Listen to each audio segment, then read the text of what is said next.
जय श्री राधे कृष्ण। प्रिय मित्रों, वीडियो को शुरू करने से पहले आइए प्रार्थना करें।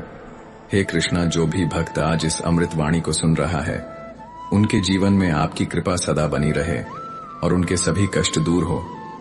मित्रों, इस अद्भुत वाणी को सुनने से पहले अपने विचार और भक्ति को व्यक्त करते हुए नीचे कमेंट में जय श्री राधे कृष्ण जरूर लिखें। आपकी यह भक्ति हमारी इस यात्रा को और भी अद्भुत बनाएगी। और हां, अगर आपका दिल सच में कृष्ण प्रेम से भरा है तो इस वीडियो को कम से कम 3 ऐसे अपने लोगों के साथ जरूर साझा करें जिन्हें आप अपने जीवन में सबसे ज्यादा मानते हैं, क्योंकि हो सकता है आपकी एक शेयर से किसी की जिंदगी में राधे कृष्ण का दिव्य प्रकाश उतर आए। साथ ही यदि आप हमारे चैनल पर नए हैं तो अभी सब्सक्राइब करें और घंटी के बटन को दबाएं ताकि आप हमारी हर नई भक्ति यात्रा का हिस्सा बन सके। तो चलिए बिना देरी किए इस दिव्य यात्रा की ओर बढ़ते हैं। हे पार्थ, तुम यह जान लो कि कर्म कभी व्यर्थ नहीं जाता। जैसे बीज बोया जाता है तो फल पाने में समय लगता है, वैसे ही कर्मों के परिणाम भी समय के साथ प्रकट होते हैं। कोई भी कर्म तुरंत अपना फल नहीं देता, क्योंकि ब्रह्मांड का तंत्र धैर्य, न्याय और संतुलन के सिद्धांत पर चलता है। मनुष्य अधीर होता है। वह चाहता है कि आज किया गया प्रयास कल ही रंग लाए, पर समय का नियम ऐसा नहीं है। श्री कृष्ण कहते हैं, जो कर्म करता है उसे अपने हृदय में यह निश्चय कर लेना चाहिए कि उसका फल उसे मिलेगा ही, चाहे देरी हो जाए, लेकिन अन्याय कभी नहीं होगा। ध्यान दो अर्जुन, जब कोई कर्म किया जाता है तो वह ब्रह्मांड में एक ऊर्जा की तरह प्रवाहित हो जाता है। यह ऊर्जा कारण और परिणाम के जाल में प्रवेश करती है और फिर जब समय उपयुक्त होता है वह लौटकर उसी के जीवन में अपना असर दिखाती है। अच्छे कर्मों के फल भी आते हैं, बुरे कर्मों की सजा भी सुनिश्चित होती है, लेकिन दोनों के आने का मार्ग और समय अलग होता है। कई बार जीवन हमें प्रतीक्षा की परीक्षा में डालता है, पर यदि श्रद्धा बनी रहे तो देर से ही सही फल अवश्य मिलता है। कर्म का फल कैसा होगा यह इस बात पर निर्भर करता है कि कर्म किस भावना, किस उद्देश्य और कितनी निष्ठा से किया गया है। श्री कृष्ण कहते हैं, अगर कोई व्यक्ति केवल फल की इच्छा में कर्म करता है तो वह बंधन का कारण बनता है, लेकिन यदि वही कार्य निष्काम भाव से किया जाए तो वह मोक्ष की ओर ले जाता है। यह जीवन का रहस्य है कि जो अपने कर्तव्य को पूजा मानकर करता है उसे चिंता करने की आवश्यकता नहीं होती, क्योंकि उसका कर्म ही उसका सबसे बड़ा योग है। संसार में जो कुछ भी होता है वह तुम्हारे कर्मों की प्रतिक्रिया है। यदि आज कोई तुम्हारे साथ अन्याय करता है तो वह शायद तुम्हारे पूर्व जन्म के किसी कर्म का परिणाम हो, और यदि आज तुम किसी के लिए कुछ अच्छा करते हो तो वह कल किसी और रूप में तुम्हारे जीवन में लौट कर आएगा। यह चक्र कभी नहीं रुकता। इसलिए कृष्ण बार बार कहते हैं, हे अर्जुन, तू कर्म कर, फल की चिंता मत कर, क्योंकि वह मेरे अधीन है। कभी कभी तुम सोचते हो मैंने अच्छा किया फिर भी मेरे साथ बुरा क्यों हुआ, लेकिन तुम्हें यह समझना होगा कि कर्मों का हिसाब केवल इस जन्म से नहीं बल्कि अनेक जन्मों से जुड़ा होता है। आत्मा अमर है और वह अनेक योनियों से गुजरती है। जो फल अभी नहीं मिला वह भविष्य में मिलेगा, और जो दुख आज झेलना पड़ रहा है वह किसी पूर्व जन्म का परिणाम भी हो सकता है। यही कारण है कि श्री कृष्ण कहते हैं, तू केवल अपने वर्तमान को सुधार, बाकी सब मुझ पर छोड़ दे। हर कर्म एक बीज है और हर बीज को अंकुरित होने के लिए समय चाहिए। कुछ कर्म तुरंत फलित हो जाते हैं, जैसे कि अग्नि में हाथ डालो तो तुरंत जलन होती है, लेकिन कुछ कर्म गहरे होते हैं, जैसे भूमि में डाले गए बीज जिन्हें फल बनने में महीनों वर्षों लगते हैं। तुम सोचते हो कि ईश्वर चुप है, लेकिन वास्तव में वह हर कर्म का लेखा जोखा रखता है। जब समय आता है तब वह उस कर्म के अनुसार न्याय करता है। उस न्याय में कभी चूक नहीं होती। मनुष्य जब छल करता है, झूठ बोलता है या किसी को कष्ट देता है तो शायद उस क्षण उसे कुछ नजर ना आए, लेकिन भीतर ही भीतर उसका भविष्य बदल रहा होता है। और जब उसका समय आता है तब वह समझता है कि उसने जो बोया था वही अब काट रहा है। यही गीता का सार है। कर्म कभी किसी से बचता नहीं है और ना ही उसका फल टलता है। केवल समय ही उसका मार्गदर्शक होता है। कर्मों का फल कैसे मिलता है? वह कई रूपों में आता है, कभी रिश्तों के रूप में, कभी स्वास्थ्य के रूप में, कभी धन या प्रतिष्ठा के माध्यम से। जो आज किसी की सेवा करता है वह कल दूसरों से सम्मान पाता है, जो आज अपमानित करता है वह कल अकेला और तिरस्कृत होता है। यह जीवन एक दर्पण की तरह है, जैसा तुम दोगे वैसा ही लौट कर पाओगे, और यही श्री कृष्ण की अमूल्य शिक्षा है। तुम्हारे जीवन में जो कुछ घट रहा है वह तुम्हारे ही कर्मों की प्रतिध्वनि है। कर्म जब निष्कलंक होता है तो वह आशीर्वाद बनकर जीवन में उतरता है, लेकिन जब उसमें स्वार्थ, अहंकार और पाप होता है तब वह धीरे धीरे दुख का कारण बन जाता है। यही कारण है कि श्री कृष्ण कहते हैं, यदि तुम सत्य के पथ पर हो तो कठिनाइयां आएंगी जरूर, पर अंततः जीत तुम्हारी ही होगी। लेकिन यदि तुम अन्याय के सहारे आगे बढ़ते हो तो वह मार्ग ज्यादा दूर नहीं जाएगा। इस जीवन में कोई भी क्षण ऐसा नहीं होता जब हम कर्म ना कर रहे हो। यहां तक कि विचार भी एक प्रकार का कर्म है। तुम्हारे विचार ही तुम्हारे भाव बनाते हैं और वे भाव तुम्हारे कर्मों का स्वरूप तय करते हैं। इसलिए श्री कृष्ण ने गीता में स्पष्ट कहा, मनुष्य अपने विचारों से ही महान बनता है या पित होता है। यदि विचार शुद्ध है तो कर्म भी सात्विक होंगे और फल भी पवित्र होगा। भविष्य में क्या होगा यह इस बात पर नहीं टिका कि तुम कितनी पूजा करते हो, कितने व्रत रखते हो, बल्कि इस बात पर आधारित है कि तुम्हारे कर्म कितने ईमानदार, सच्चे और निष्कलंक हैं। कर्म ही असली भक्ति है, क्योंकि भगवान उसी को पसंद करते हैं जो कार्य में ईमानदारी और समर्पण दिखाता है, जो केवल शब्दों में भक्त है लेकिन कर्मों में अन्याय करता है, वह कभी ईश्वर की कृपा नहीं पा सकता। श्री कृष्ण ने यह भी कहा, जो व्यक्ति प्रतिदिन थोड़े थोड़े कर्मों को भी सजगता से करता है उसका जीवन धीरे धीरे प्रकाश से भर जाता है, क्योंकि परमात्मा को गति में श्रद्धा चाहिए, गति में विनम्रता चाहिए। तुम चाहे कितना भी छोटा काम करो, अगर वह सच्चाई से किया गया है तो उसका फल भी अमूल्य होगा। कर्म का फल तुम्हारी नियति से जुड़ा होता है और नियति कभी किसी का अपमान नहीं करती जो सच्चाई के मार्ग पर चलता है। हे मानव, जब तुम यह सोचते हो कि तुम्हारे जीवन में न्याय नहीं हो रहा, जब तुम्हारी मेहनत व्यर्थ लगने लगती है और जब तुम यह महसूस करते हो कि शायद इस संसार में अच्छाई का कोई मूल्य नहीं बचा, तो उस क्षण याद करो कृष्ण को, क्योंकि वही है जो सब देख रहा है, वही है जो हर सांस, हर भावना और हर आंसू की गवाही बनता है। वह कभी चुप नहीं रहता, बस उसकी चुप्पी ही तुम्हारे धैर्य की परीक्षा बनती है। कई बार जीवन तुम्हें ऐसे मोड़ पर ले आता है जहां हर रास्ता बंद लगता है, जहां कोई सहारा नहीं दिखाई देता और तुम थक जाते हो। अपने अच्छे कामों का बोझ उठाते उठाते तुम रोते हो, गिड़गिड़ाते हो, हे भगवान, मैं तो सच्चा रहा, फिर भी मुझे दुख क्यों मिला? तब श्री कृष्ण भीतर से उत्तर देते हैं, हे प्रिय, तुम्हारा हर आंसू मेरे पास सुरक्षित है, तुम्हारे हर अच्छे कर्म का फल संचित हो रहा है। यह समय भी बीत जाएगा, पर तुम्हारी सच्चाई सदा अमर रहेंगी। ध्यान से सुनो, यह संसार तात्कालिक परिणाम नहीं देता।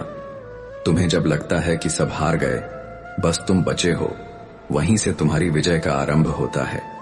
जो व्यक्ति कर्म करते समय केवल फल के पीछे नहीं भागता, वह धीरे धीरे परमात्मा की कृपा के निकट पहुंचता है। श्री कृष्ण कहते हैं, जो मुझ में श्रद्धा रखता है और निडर होकर अपने धर्म का पालन करता है, उसके लिए मैं स्वयं मार्ग बन जाता हूं। तुम सोचते हो कि तुम्हारा कर्म छोटा है, शायद उसकी कोई कीमत नहीं होगी, लेकिन भगवान कभी कर्म के आकार को नहीं बल्कि उसकी भावना को देखते हैं। एक भूखे को एक रोटी देना, किसी दुखी के आंसू पोंछ देना, किसी अनजान की मदद कर देना, ये वो कर्म है जिनका फल तुम्हें तभी नहीं सदियों तक मिलता है। और जब तुम्हें लगे कि कोई देख नहीं रहा, तब समझ लेना कि ईश्वर सबसे गहरी दृष्टि से सब कुछ देख रहा है। चुपचाप कई बार तुम्हारे अच्छे कर्मों का फल देर से आता है, ताकि तुम उसमें अहंकार न पालो। ईश्वर चाहता है कि तुम्हारे भीतर नम्रता बनी रहे। वह तुम्हें सफलता देता है, पर पहले तुम्हें सहनशील बनाता है। वह चाहता है कि जब तुम फल पाओ, तब तुम्हारा हृदय इतना विशाल हो कि तुम वह फल दूसरों में बांट सको। इसलिए वह तुम्हारे कर्मों का फल तभी देता है जब तुम उसे संभालने योग्य बनो। यह जीवन केवल लेने के लिए नहीं है, देने के लिए भी है। और जब तुम बिना किसी अपेक्षा के कर्म करते हो, जब तुम यह जानकर भी किसी की मदद करते हो कि वह तुम्हें कभी धन्यवाद नहीं देगा, तब तुम वास्तव में ईश्वर के समीप होते हो। श्री कृष्ण कहते हैं, कर्म तब दिव्य बनता है जब उसमें ना कोई स्वार्थ हो, ना कोई भय, बस प्रेम और श्रद्धा हो। सुनो, जब तुमसे अन्याय होता है और तुम फिर भी जवाब में न्याय करते हो, तब तुम्हारी आत्मा सबसे उज्जवल होती है। तुम्हारे उस क्षण को ब्रह्मांड दर्ज करता है और वह फल तुम्हारे लिए उस फल की शुरुआत बनता है जिसे कोई छीन नहीं सकता। कोई भी कष्ट, कोई भी तकलीफ व्यर्थ नहीं जाती जब तुम उसे भगवान के नाम पर सहते हो। श्री कृष्ण हर उस क्षण में तुम्हारे साथ होते हैं जब तुम सच्चाई के लिए अकेले खड़े होते हो। यही कारण है कि जब अर्जुन रणभूमि में हिम्मत हार गया, तब कृष्ण ने उसे कर्म का रहस्य बताया कि यदि तू अपने कर्तव्य से पीछे हटेगा तो भविष्य तुझे कभी क्षमा नहीं करेगा, और यदि तू सच्चे भाव से लड़ेगा तब यह युद्ध केवल विजय नहीं, तेरा आत्मिक उत्थान बन जाएगा। जीवन भी एक रणभूमि है और यहाँ हर कर्म एक तीर है जिसे या तो प्रेम से चलाओ या अधर्म से। लेकिन याद रखो, हर तीर वापस लौट कर आता है। कभी यह मत समझो कि दुनिया नहीं देख रही, इसलिए जो चाहो वो करो। असल देखने वाला तो स्वयं भीतर बैठा है, तुम्हारा अंतरात्मा, और उससे कोई कर्म नहीं छिपता। जब तुम किसी का दिल दुखाते हो, वह भी एक कर्म है, और जब तुम किसी टूटे हुए को सहेजते हो, वह भी एक कर्म है। फर्क बस इतना है कि पहला कर्म दुख बनकर लौटेगा और दूसरा सुकून बनकर। यदि तुम्हारा कर्म पवित्र है तो उसका फल तुम्हें तभी मिलेगा जब वह तुम्हारे लिए सर्वोत्तम होगा। ईश्वर कभी तुम्हारे जीवन में कुछ जल्दी नहीं देता, वह सब कुछ सही समय पर देता है।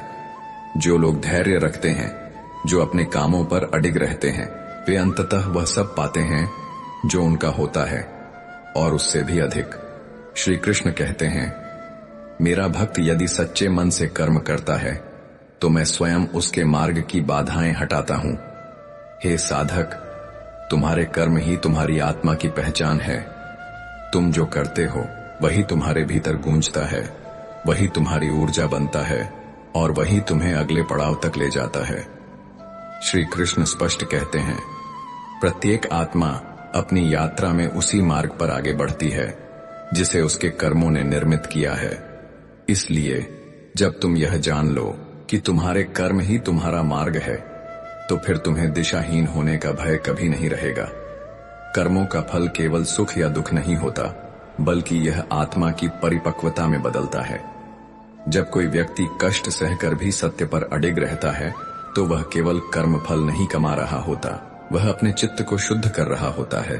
और जब चित्त निर्मल हो जाता है, तब आत्मा ईश्वर से एकाकार होने के योग्य बन जाती है। यही वह गहराई है जिसे श्री कृष्ण ने गीता में कहा, जो कर्म में भी आत्मा को देखता है वही वास्तव में ज्ञानी है। परंतु यह मार्ग आसान नहीं है। तुम्हें लगेगा कि दुनिया तो छल से आगे बढ़ रही है, लोग झूठ बोलकर सफल हो रहे हैं, और तुम सत्य के मार्ग पर ठहर कर पीछे छूट रहे हो। उस समय तुम्हारा अंतर्मन डगमगाएगा, लेकिन श्री कृष्ण की वाणी तुम्हें स्मरण दिलाएगी, धैर्य रखो, क्योंकि अधर्म की गति तेज जरूर होती है, लेकिन वह बहुत दूर तक नहीं जाती। धर्म की गति धीमी हो सकती है, लेकिन वह सदैव गंतव्य तक पहुंचती है। जब तुम्हें अपने कर्मों के फल का इंतजार लंबा लगने लगे, तो एक पल रुककर यह सोचो कि शायद भगवान तुम्हारे फल को और सुंदर बना रहे हैं। जैसे किसान बीज बोने के बाद तुरंत फल नहीं देखता, वह मौसम, धूप, वर्षा और समय का इंतजार करता है, वैसे ही तुम्हारे कर्म भी परिपक्व होकर ही फलित होते हैं। यदि जल्दी मिल जाए तो तुम उसका मूल्य नहीं समझोगे, लेकिन यदि देर से आए तो वह तुम्हारी आत्मा को संपूर्णता का अनुभव कराएगा। जो व्यक्ति कभी शिकायत नहीं करता, जो हर परिस्थिति में कर्म करता रहता है, वह वास्तव में कर्मयोगी होता है। श्री कृष्ण ने अर्जुन से यही कहा था, कर्म ही तुम्हारा धर्म है, बाकी सब मोह है। इसलिए जब जीवन कठिन हो, लोग तुम्हारे साथ अन्याय करें, तब भी कर्म करते रहो, क्योंकि सच्चा कर्म तुम्हारे आत्मबल को मजबूत करता है। और जब आत्मबल बढ़ता है, तब कोई भी दुख, कोई भी विफलता तुम्हें तोड़ नहीं सकती। सुनो, कर्म केवल बाहरी क्रिया नहीं है, वह तुम्हारी सोच, तुम्हारे संकल्प, और तुम्हारे इरादों से भी बनता है। अगर तुम्हारा हृदय स्वार्थ, ईर्ष्या या अहंकार से भरा है तो अच्छे कार्य भी अंततः अशुद्ध हो जाते हैं। पर यदि तुम्हारी भावना निर्मल है तो छोटे से छोटा कार्य भी ब्रह्मा की पूजा बन जाता है। श्री कृष्ण कहते हैं, भावना शुद्ध हो तो हर कर्म यज्ञ बन जाता है। और जब तुम यह समझ जाओगे कि जीवन में जो भी हो रहा है वह तुम्हारे ही कर्मों की प्रतिध्वनि है, तब शिकायतें समाप्त हो जाएंगी। तब तुम किसी को दोष नहीं दोगे, न भाग्य को कोसोगे, न भगवान को तुम जानोगे कि जो भी आया वह तुम्हारे भीतर से निकला था। और जब यह आत्मज्ञान तुम्हें प्राप्त होगा तब तुम अपने कर्मों में सजग हो जाओगे। यही वह क्षण होगा जब तुम्हारा जीवन ईश्वरमय बनने लगेगा। जो कर्म अब भी परिणाम नहीं दे रहा वह कहीं भीतर जड़ें जमा रहा है, और जब समय आएगा तो वह वृक्ष बनकर तुम्हें छांव भी देगा, फल भी। बस तुम्हें अपने भीतर विश्वास बनाए रखना है उस ईश्वर पर जो अदृश्य है पर सदा सजीव है। श्री कृष्ण कहते हैं, मैं कर्म का लेखा रखता हूं और मैं ही समय आने पर उसका न्याय करता हूं। तुम्हें यह जानना जरूरी है कि कुछ कर्मों का फल तात्कालिक नहीं होता, क्योंकि वे तुम्हारी आत्मा की परीक्षा के लिए होते हैं। जैसे तपस्वी कठिन साधना करता है पर वर्षों बाद सिद्धि मिलती है, वैसे ही तुम जब सच्चाई से जूझते हो तो तुम्हारी आत्मा महान बनने के लिए परिपक्व हो रही होती है। और यह परिपक्वता ही तुम्हें उन ऊंचाइयों तक ले जाती है जहां केवल गिने चुने पहुंचते हैं। तो हे आत्मन, यदि तुम्हारा हृदय शुद्ध है, कर्म सच्चे हैं और मन में श्रद्धा है तो तुम्हें कोई रोक नहीं सकता। भले ही समय देरी करे, लेकिन ईश्वर कभी अन्याय नहीं करता। यह संसार कुछ समय के लिए तुम्हें अनदेखा कर सकता है, लेकिन परमात्मा तुम्हारे हर कर्म का साक्षी है, और जो कुछ वह देता है वह ना कभी अधूरा होता है, ना ही देर से आता है। वह बस सही समय पर आता है। हे प्राणी, तुम्हारा हर कर्म, चाहे वह बहुत सूक्ष्म क्यों ना हो, ईश्वर के न्याय से बच नहीं सकता। कई बार तुम सोचते हो कि तुमने किसी के साथ अन्याय किया और वह भूल गया। समय बीत गया, लेकिन समय कभी भूलता नहीं।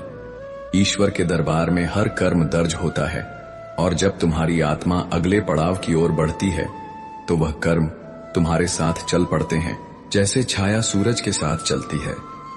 श्री कृष्ण कहते हैं, आत्मा शरीर बदलती है, लेकिन कर्मों का संस्कार उसके साथ चलता है। जैसे वायु सहित गंध पुष्प से अलग नहीं होती, वैसे ही आत्मा कर्मों के प्रभाव से कभी अलग नहीं होती। इसलिए जो दुख आज मिल रहा है, हो सकता है वह उस जीवन की प्रतिक्रिया हो जिसे तुम अब भूल चुके हो, और जो सुकून आज मिल रहा है वह भी किसी ऐसे कर्म की सौगात है जिसे कभी श्रद्धा से किया गया था। जब इंसान जन्म लेता है तो वह खाली हाथ नहीं आता, वह कर्मों की गठरी लेकर आता है। उसमें वो सब होता है जो उसने पहले किया था। किसी को बचपन से ही समृद्धि मिलती है, किसी को कष्ट, कोई बहुत बुद्धिमान होता है, कोई संघर्षरत। यह अंतर ईश्वर की कृपा नहीं बल्कि कर्मों का परिपाक है। श्री कृष्ण की वाणी में यह स्पष्ट कहा गया है, जो जैसा बोता है वैसा ही काटता है। चाहे वह जीवन बदल जाए, देह बदल जाए, पर कर्म का फल नहीं बदलता। इसलिए जब तुम यह समझ जाओगे कि तुम्हारे कामों का फल अगले जन्म तक चलता है, तब तुम सतर्क हो जाओगे। तब तुम यह सोचकर कोई बुरा काम नहीं करोगे कि कोई देख नहीं रहा, क्योंकि देख तो रहा है वह परमात्मा, जो तुम्हारी आत्मा का भी स्वामी है, और वह तुम्हें अगले जीवन में भी वही देगा जो तुमने इस जीवन में बोया है। मनुष्य जब कोई अच्छा कार्य करता है तो वह केवल अपने वर्तमान को नहीं सुधारना, वह अपने भविष्य को रोशन करता है। और जब वह कोई पाप करता है तो वह अपने ही आने वाले कल को अंधेरे में ढकेल देता है। यही कारण है कि कृष्ण अर्जुन से कहते हैं, जो युद्ध धर्म के लिए हो वह पवित्र होता है, लेकिन जो कर्म स्वार्थ, भय या क्रोध से किया जाए वह बंधन बन जाता है। यह जीवन केवल एक पड़ाव है, आत्मा की लंबी यात्रा का एक क्षण। तुम इसे अंत मत समझो। यदि तुम आज किसी से छल करोगे तो उसका फल आज नहीं आने वाले जीवन में मिलेगा, और यदि आज तुम किसी की मदद करोगे तो वह मदद एक ऐसी ऊर्जा बन जाएगी जो हर जन्म में तुम्हारे साथ सुरक्षा के रूप में चलेगी। यह नियम अटल है। यही गीता का सार है। कर्म करो लेकिन सोच समझकर, क्योंकि वह सदा के लिए तुम्हारा बन जाता है। अब सोचो, अगर कर्मों का फल आने वाले जीवन तक साथ चलता है तो क्यों ना आज ही अपनी आत्मा को पवित्र कर लिया जाए। क्यों ना ऐसे कर्म किए जाएं जो जीवन के हर पड़ाव पर सहारा बने। जब तुम किसी गरीब को अन्न देते हो, जब किसी उदास को मुस्कान देते हो, जब किसी टूटे को सहारा देते हो, तब तुम केवल एक क्षण नहीं बल्कि आने वाले जन्मों को भी सुख से भर रहे होते हो। परंतु यदि तुम यह सोचकर ही कर्म करने लगो कि फल मिलेगा तो वह निष्काम नहीं होगा। श्री कृष्ण यह बात बार बार कहते हैं, जो केवल फल के लिए कार्य करता है वह बंध जाता है, लेकिन जो कर्तव्य को भगवान की सेवा मानकर करता है वह मुक्त हो जाता है। इसलिए तुम कर्म करो जैसे पूजा करते हो, श्रद्धा से, समर्पण से, निस्वार्थ भाव से, तभी उसका फल ईश्वर की कृपा के रूप में लौटेगा। जिनके जीवन में असहनीय पीड़ा आती है वह अक्सर पूछते हैं, कृष्ण मैंने क्या किया था? पर वे यह नहीं समझते कि यह जीवन तो एक अध्याय है, पूरी पुस्तक नहीं। श्री कृष्ण चाहते हैं कि तुम उस पुस्तक के हर पन्ने को शुद्ध करो, हर जन्म को इतना पावन बनाओ कि अंत में तुम मुक्त हो सको कर्मों के बंधन से, जन्म मृत्यु के चक्र से। इसलिए जब अगली बार तुम किसी के साथ कठोर हो, किसी की भावनाओं से खेलो या किसी की पीड़ा का कारण बनो, तब एक बार यह सोच लेना कि यह कर्म तात्कालिक नहीं है, यह तुम्हारे भाग्य की दीवार पर लिखा जाएगा। और जब वह दीवार टूटेगी तो मलबा तुम्हारे ही सिर पर गिरेगा। लेकिन यदि तुम क्षमा करो, सेवा करो, सच्चाई से जियो, तो यह संसार ही नहीं, ईश्वर भी तुम्हें नमन करेगा। हे अर्जुन, कर्म का फल इस जन्म में ना मिले, अगले जन्म में मिलेगा, और यदि अगले में भी ना मिले तो आत्मा की शांति के रूप में मिलेगा। ईश्वर के घर में देरी है पर अंधेर नहीं, उसकी दृष्टि गहरी है, वह तुम्हारे मौन को भी सुनता है और तुम्हारे अदृश्य कर्मों को भी देखता है। इसलिए सच्चाई से डगमगाना नहीं, क्योंकि देर भले हो, न्याय होगा अवश्य। दोस्तों, इस वीडियो में फिलहाल इतना ही। मैं आशा करता हूं कि आपको इस वीडियो से बहुत कुछ सीखने को मिला होगा। अगर ये बातें आपके दिल को छू गई हो तो कृपया वीडियो को लाइक और शेयर जरूर करें। कमेंट में जय श्री राधे कृष्ण लिखना ना भूलें, ताकि पूरे वातावरण में कृष्ण नाम की मधुर गूंज फैल सके। और अगर आप ऐसे ही और ज्ञानवर्धक एवं प्रेरणादायक वीडियो पाना चाहते हैं तो हमारे YouTube चैनल को सब्सक्राइब करें और घंटी का बटन जरूर दबा दें, जिससे हर नई वाणी सबसे पहले आपको मिले। भगवान श्री कृष्ण सदा आपके जीवन को आनंद, शांति और प्रेम से भर दें। अपना ख्याल रखिए, मुस्कुराते रहिए।